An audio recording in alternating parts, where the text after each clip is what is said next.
What's up, everybody? It's ER Dr. Jess. And I'm David, her husband. And we are the Nelsons.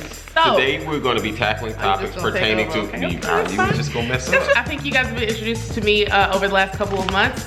August 1st, I dropped my social media page, and yes, if I had a sound effect, I would add it. I have been able to already share quite a bit of information with you guys, and I look forward to sharing even more information. Part of that is by talking about medical myths that exist in our community and beyond.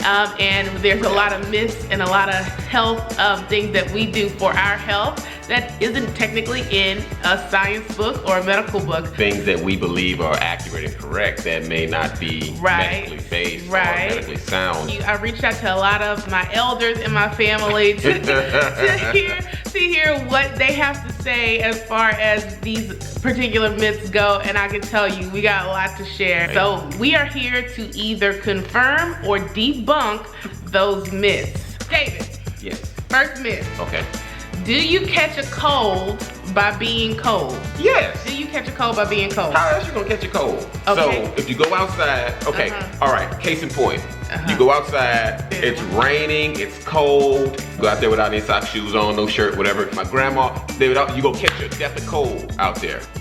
Next thing you know, you got a runny nose, those are germs. You go to rubbing your nose or blowing your nose, and you don't hand sanitize. You're being rude right now. Sorry. I'm actually explaining to you. Okay, go ahead. It's funny that you're a doctor and I have to tell you how to catch a cold. Okay, go ahead. Tell me how do I catch a cold? You go to blowing your nose, those are germs. You don't wash your hands or sanitize, you don't get rid of those germs. You're touching other objects, and people are touching those objects. Next thing you know, now they got your germs on their hands. Next thing you know, they're ingesting your snot germs. And now they're sick as well. They got the runny nose and the rhinorrhea. You ain't know I knew that word, huh? Y'all, he been reading my medical books on the side. He think he went to med school with me. Come get him. How many of them AVM questions I answered? Let me get this straight. So you catch cold by being cold because you get a runny nose and you snot and you put the germs on your hands and then you pass the germs to somebody else. That's how you catch cold? When you dumb it down like that, it seems like I'm wrong. And I don't appreciate how you... That's what you said. I think you left out the guts of what I was saying, but okay. Generally speaking, yes, you can catch a death of cold. A death of cold. Feel like you're making fun of me. I'm not making fun of you. I'm just thinking. What you giggling for? Why are you the only one laughing? I'm just saying. A death of. It's true. Guys, I'm sorry to tell you this. No. But you do not catch a cold by being cold. That is in fact a myth. You show me where it said in the medical book. I'm sorry. You catch colds by getting viruses, by getting bacterial illnesses, things like that. What do you think a virus is with the snot? So you were kind of right. Okay, I'm gonna give you half a point. You get a cold from whether being cold or you not being bundled up enough. You get a cold by catching viruses, David, not by being in cold weather itself. So what does cold weather do?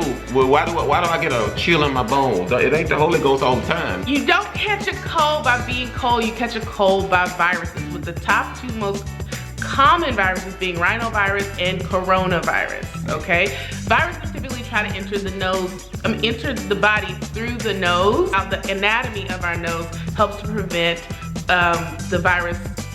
try to prevent the virus coming into the body.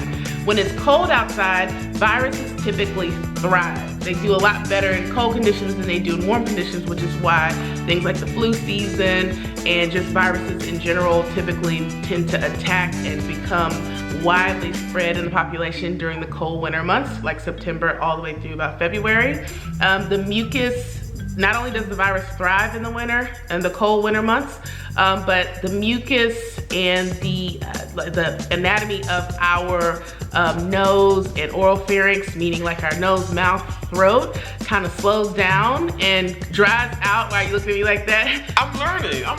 It dries out and therefore helps the virus to kind of penetrate our natural defenses, and it kind of attacks us, and that's kind of why we get viruses and catch a cold when it's cold outside. Not necessarily the cold weather causes cold, but it does kind of break down our natural defense system and our natural immune system, and we catch a cold.